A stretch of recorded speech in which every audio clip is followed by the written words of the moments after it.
जय हिंद। मैं राजीव रंजन आप सभी का फिर से स्वागत करता हूं अपने यूट्यूब चैनल में। तो आज हम सीखते हैं रिंग फ्रेम मशीन का ड्राफ्ट कांस्टेंट कैसे निकालते हैं। ये जो ड्राफ्ट कांस्टेंट हमने बताया था 10.519 वह कैसे निकालते हैं, उसका फॉर्मूला कैसा है। यह आपको बहुत ही उपयोगी होगा और बहुत ही काम आएगा।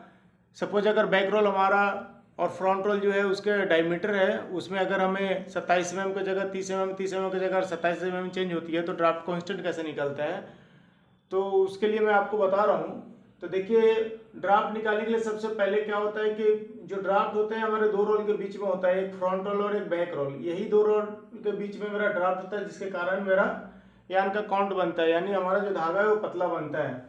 तो इसको गियरिंग डायग्राम से मैं आपको समझा रहा हूँ कि देखिए, मैंने D1 फ्रंट रोल को लिया है और ये जो D2 है ये मिडल रोल हो जाता है और D3 होता है बैक रोल हो जाता है। तो अब देखिए, D1 यानी फ्रंट रोल में लिया और D3 यानी बैक रोल लिया। ये सपोज जो मशीनों में चलती है 30 mm का, तो ये रोल मैंने 30 mm का दोनों का लिया हूँ, तो 30 mm डिवाइडेड बाई 30 mm ये फ्रंट रोल और बैक रोल का जो डायमीटर है उसका लिया हूँ। इसके बाद अब चलिए गियरिंग डायग्राम से आपको समझाता हूँ कि कैसे होता है। तो जो बैक रोल होते हैं उनको ड्राइव करते हैं 44 के गियर। तो ये 44 के गियर जो है वो ड्राइवर और ड्रिवन जो है 21 का गियर है। तो मैंने यहाँ पर क्या लिखा, 44 डिवाइडेड बाई 21। देखिए, अभी 21 जो है वो डायरेक्ट 112 गियर को ड्राइव करता है। तो देखिए, हमने इसको 112 लिखा, डिवाइडेड बाई ये गियर जो है वो 20 के गियर को ड्राइव करता है, तो हमने लिखा 20। अब इसके जो ड्राइव करता है 20 के गियर होता है, इससे कौन ड्रिवन होता है, बैक रोल व्हील। तो यहाँ पर क्या होता है, मैंने यहाँ बैक रोल व्हील लिखा और बैक रोल व्हील किसे ड्राइव करता है, तो सीपी को। मैंने सीपी को इसे डिवाइड कर दिया।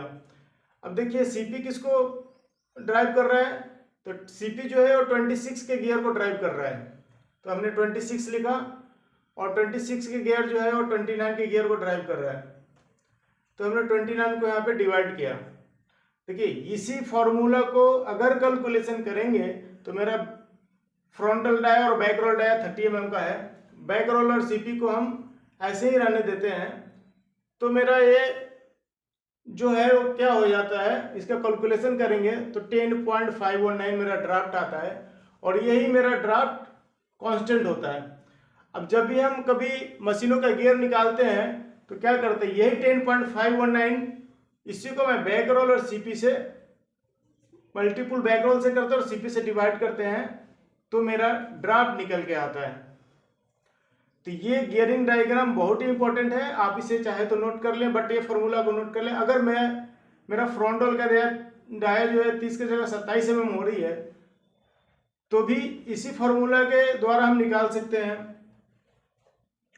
बैक रोल के डाया हमें पता है, फ्रंट रोल का डाया हमें पता है, तो बहुत ही आसानी से हम इसका कांस्टेंट निकाल सकते हैं। यह रिंग फ्रेम मशीन का है और बहुत ही इंपॉर्टेंट फार्मूला है, तो कृपया इसे नोट कर ले। और आपको कैसा लगा यह फार्मूला जो मैंने बनाया, आप लोगों को समझाया है, अगर अच्छा लगे तो लाइक ज़रूर कीजिएगा और इसे शेयर कर दीजिएगा, ताकि ये फार्मूला हर किसी को जानकारी हो सके। धन्यवाद। मोबाइल को साइलेंट करना।